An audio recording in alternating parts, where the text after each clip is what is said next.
Current situation ಯಾವ್ದು ಗುರು ಇದು? ಮುತ್ತತ್ತಿ.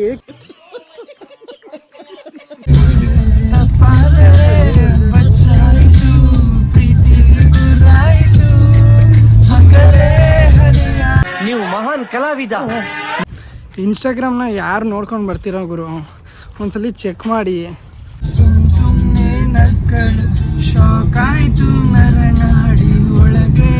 ಮಧ್ಯಾಹ್ನ ತಕ್ಷಣ ಗುಡುಗು ಮುಂಚೆ ಬರ್ತಿದ್ದೆ.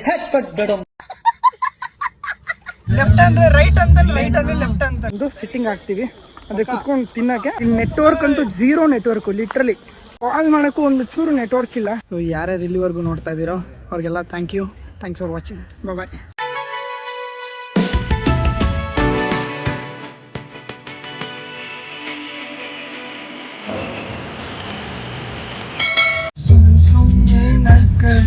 ಶಾಕಾಯ್ತು ನರನಾಡಿ ಒಳಗೆ. ದೃಶ್ಯ ಅಂತ ದೃಶ್ಯ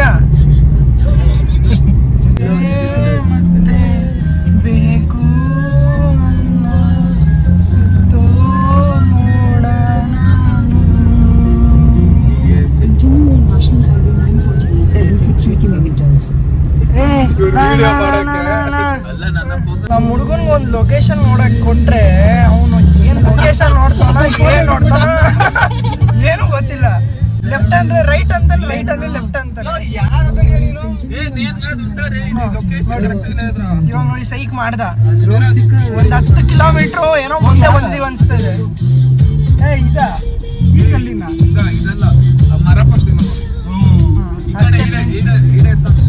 ಗೀಡ ಎತ್ತ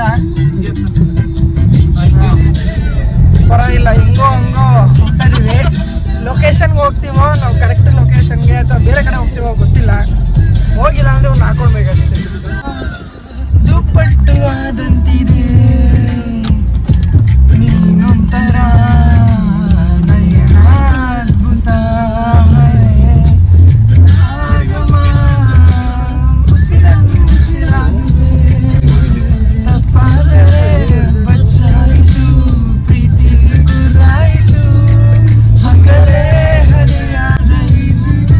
ಯಾವ್ದು ಗುರು ಇದು? Lake view resort, lake view home stay ಏನೋ ಐತೆ. ಇನ್ಸ್ಟಾಗ್ರಾಮ್ನ ಯಾರು ನೋಡ್ಕೊಂಡು ಬರ್ತೀರೋ ಗುರು, ಒಂದ್ಸಲಿ ಚೆಕ್ ಮಾಡಿ. ನಾವಿಲ್ಲಿ ಬಂದು ಫುಲ್ ಮಕ್ಕರಾಗಿದ್ದೆ ಆಯಿತು. ನಾವು ಪ್ಲ್ಯಾನ್ ಮಾಡಿದ್ದು ಯಾವುದೋ ರೆಸಾರ್ಟ್ ಅಂತ, ಆದರೆ ರೆಸಾರ್ಟ್ಗೆ ಹೋದರೆ ಅದು ರೆಸಾರ್ಟ್ ಥರ ಇರಲಿಲ್ಲ, ಮಿನಿ ಡಾಬಾ. ಸೊ ಅಲ್ಲಿಂದ ನಾವು ಲೈಕ್ ಇವಾಗ ಮುತ್ತತ್ತಿ ಅಂದರೆ ಒಂದ್ಸಲಿ ಆಲ್ರೆಡಿ ಹೋಗಿದ್ವಿ, ಇವಾಗ ಅಲ್ಲೇ ಹೋಗ್ತಾ ಇದೀವಿ. ಮತ್ತೆ ಇನ್ನೊಂದು ಕಾರಲ್ಲಿ ಒಂದು 4 ಜನ ಹುಡುಗಿರು ಇದ್ದಾರೆ. ಇದರಲ್ಲಿ ನಾವು ಕೂಡ ಈಗ ಅಹಮದಾಬಾದ್ ಹೋಗ್ಬೇಕು. ತಿನ್ನಲ್ಲ ಅಂದರೆ ಪ್ರಸಾದ ಅಲ್ವಾ, ಪ್ರಸಾದ ಕೊಟ್ಟಾಗ ಬೇಡ ಅನ್ಬಾರ್ದು, ಅದಕ್ಕೆ ತಿಂತಾ ಇದ್ವಿ. ತಿರುಪತಿ ಲಡ್ಡು, ತಿರುಪತಿಗೆ ಹೋಗಿದ್ವಿ ಲಾಸ್ಟ್ ವೀಕು. ಅಲ್ಲಿ ಇನ್ನು ಸ್ವಲ್ಪ ಪ್ರಸಾದ ನಮ್ಮ ಹುಡುಗ ಯಾರಿಗೂ ಕೊಡೋಕ್ಕಂತ ಹೋಗಿದ್ದೆ, ಬಟ್ ಅವನಿಗೆ ಕೊಡೋಕ್ಕಾಗ್ದಿರ ಅದಕ್ಕೆ ಇವಾಗ ಅದನ್ನು ನಾವು ತಿಂತಾ ಇದ್ವಿ. ಚೆನ್ನಾಗಿದೆ. ನೀವು ಒಂದ್ಸಲಿ ಮುತ್ತತ್ತಿಗೆ ಬನ್ನಿ, ಒಳ್ಳೆ ಚಿಕನ್ ಎಲ್ಲ ಮಾಡಿಕೊಂಡು ತಿನ್ಬೋದು. ಎಣ್ಣೆ ಗಿಣ್ಣೆ ಎಲ್ಲ ಹೊಡಿಕೊಂಡು ಎಲ್ಲ ಇರ್ಬೇಡ್ರಿ. ಹಿಂದೆ ಹಬ್ಬ ಇದೆ ನೋಡಿ. ಎಲ್ಲಿ ನಮಸ್ಕಾರ. ಇನ್ನು ಮುಂದೆ ಬೇರೆ ಸ್ಪಾಟ್ಗೆ ಹೋದಾಗ ಸ್ವಲ್ಪ ವಿಡಿಯೋ ಮಾಡಿ ಮಾತಾಡ್ತೀನಿ. ಸ್ವಲ್ಪ ತಿಂತಾ ಇಲ್ಲಿ ಬಿಸಿ ಸಿಗೋಣ. ಯಾರ್ಯಾರು ಮುತ್ತತ್ತಿಗೆ ಪ್ಲ್ಯಾನ್ ಮಾಡ್ತಾ ಇದ್ದೀರೋ ಬರಬೇಕು ಅಂತ ಏಪ್ರಿಲ್ ಮಂತಲ್ಲಿ. ಸೊ ಈಗಿನ ರೋಡಿನ ಕಂಡೀಷನ್ ಹೆಂಗಿದೆ ನೋಡ್ಕೊಬಿಡಿ. ಫುಲ್ಲು ನಿಮಗೆ ಜಲ್ಲಿಕಲ್ ರೋಡೇ ಸಿಗೋದು. ಆಲ್ಮೋಸ್ಟ್ ಒಂದು 10 to 12 ಕಿಲೋಮೀಟರ್ಸ್ ಹಿಂಗೆ ಇರುತ್ತೆ. ಬೈಕಲ್ಲಿ ಬರೋರಿಗೆಲ್ಲ ಸ್ವಲ್ಪ ಕಷ್ಟ, ಬಟ್ ಆದರೆ ಕಾರಲ್ಲಿ ಬರೋರಿಗಾದರೆ ಅಷ್ಟೊಂದೇನು ತೊಂದರೆ ಅನಿಸಲ್ಲ. ಯಾಕಂದರೆ ಸಮ್ಮರು ಸಿಕ್ಕಾಬಟ್ಟೆ ಬಿಸಿಲು, ಬೆಂಗಳೂರಲ್ಲಿ ಅಲ್ಲಿ ಬಿಸಿಲು ಸಿಕ್ಕಾಬಟ್ಟೆ ಇರುತ್ತೆ, ಅಂದರೆ ಇಲ್ಲಿ ಸ್ವಲ್ಪ ಇನ್ನೂ ಜಾಸ್ತಿನೇ ಅನಿಸುತ್ತೆ.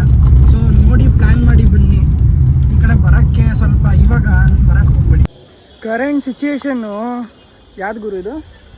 ಮುತ್ತತ್ತಿ. ಕರೆಂಟ್ ಸಿಚುಯೇಷನ್ ಹೆಂಗಿದೆ ಅಂದರೆ ಸಿಕ್ಕಾಬಟ್ಟೆ ಬಿಸಿಲಪ್ಪ. ಲಾಸ್ಟ್ ವೀಕ್ ನಾವು ತಿರುಪತಿಗೇನೋ ಹೋಗಿದ್ವಿ, ಬಟ್ ಆದರೆ ಇಷ್ಟು ಬಿಸಿಲು ನಾವು ನಿಜವಾಗ್ಲೂ ನೋಡಿಲ್ಲ. ಬ್ಯಾಂಗ್ಳೂರಲ್ಲಿ ಕೂಡ ಇಷ್ಟು ಬಿಸಿಲು ಯಪ್ಪ ಇದುವರೆಗೂ ಫೀಲ್ ಆಗಿಲ್ಲ, ಬಟ್ ಇಲ್ಲಿ ಸಿಕ್ಕಾಬಟ್ಟೆ ಬಿಸಿಲಿದೆ. ನಾವು ಟಾಪ್ ಸ್ಪಾಟಲ್ಲಿ ಬಂದಿದ್ದೀವಿ. ಅಲ್ಲಿ ನಮ್ಮ ಹುಡುಗರು ಕಾರ್ ಹಾಕ್ಕೊಂಡಿದ್ದಾರೆ, ಇನ್ನೊಬ್ಬ ತೊಗೊಂಬರಕ್ಕೆ ಹೋಗೋನೆ ಕಾರು. ಇನ್ನು ಇಬ್ಬರು ಹುಡುಗಿರಿದ್ದಾರೆ ಪಾಪ, ಅವರು ಚಿಕನ್ನು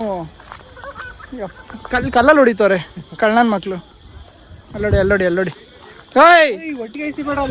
ಇವರು. ಅಲ್ಲ, ನಾನು ವಿಡಿಯೋ ಮಾಡ್ತಾ ಇದ್ದೀನಿ, ವಿಡಿಯೋ ಮಾಡೋ ಟೈಮಲ್ಲಿ ಇವರು ಕಲ್ಲಲ್ಲಿ ಹೊಡಿತವ್ರು ನನಗೆ. ಅಪ್ಪ ಅಪ್ಪ ಅಪ್ಪ ಅಪ್ಪ ಅಲ್ಲೋಡಿ ಕಲ್ಲಲ್ಲೆಲ್ಲ ಹೊಡ್ಕೊಂಡು ಆಟ ಆಡ್ತಾರೆ. ಅದೇ ಹೇಳ್ತಾನಲ್ಲ, ಇಬ್ಬರು ಹುಡುಗಿರಿದ್ದಾರೆ, ಅವರು ಚಿಕನ್ ಮಾಡೋಕೆ ಕೊಟ್ಟಿದ್ದೀವಿ. ಸೊ ಅದಕ್ಕೆ ಅವ್ರು ಅಲ್ಲಿದ್ದಾರೆ. ಅವ್ರು ಚಿಕನ್ ಎಲ್ಲ ರೆಡಿ ಆದಮೇಲೆ ಹೇಳ್ತಾರೆ. ಬಟ್ ಇಲ್ಲಿ ನೆಟ್ವರ್ಕ್ ಅಂತೂ ಝೀರೋ ನೆಟ್ವರ್ಕು. ಲಿಟ್ರಲಿ ಕಾಲ್ ಮಾಡೋಕ್ಕೂ ಒಂದು ಚೂರು ನೆಟ್ವರ್ಕ್ ಇಲ್ಲ. ಹಂಗೋ ಹಿಂಗೋ ಏನೋ ಅಡ್ಜಸ್ಟ್ ಮಾಡ್ಕೊಂಡು ಏನೋ ಮಾತಾಡಿದ್ವಿ. ಅಂದರೆ ಬೇರೆಯವ್ರು ಕಾಲ್ ಮಾಡಿ ಲೈಕ್ ಅವ್ರಿಗೆ ಫೋನ್ಪೇ ಮಾಡಿ ಅಂತ ನಂಬರ್ ಹೇಳಿ ಮಾಡಿಸಿರೋದು ಇವಾಗ. ಸೊ ಊಟ ಎಲ್ಲ ರೆಡಿ ಆದಮೇಲೆ ಒಂದು ಸ್ವಲ್ಪ ಟಾರ್ಪಲೆಲ್ಲ ತೊಗೊಂಬಂದು ಸಿಟ್ಟಿಂಗ್ ಹಾಕ್ತೀವಿ. ಅಂದರೆ ಕುತ್ಕೊಂಡು ತಿನ್ನೋಕ್ಕೆ ಅವಾಗ ವೀಡಿಯೋ ಮಾಡಿ ತೋರಿಸ್ತೀನಿ ಹೆಂಗಿರುತ್ತೆ ಅಂತ. ಅಲ್ಲಿವರೆಗೂ ವೆಯ್ಟ್ ಮಾಡ್ತಾರೆ. ಓಕೆ, ನಮ್ಮದು ಎಲ್ಲ ಮುತ್ತತ್ತಿದ್ದು ಪಾರ್ಟಿ ಗೀಟಿ ಎಲ್ಲ ಮುಗೀತು.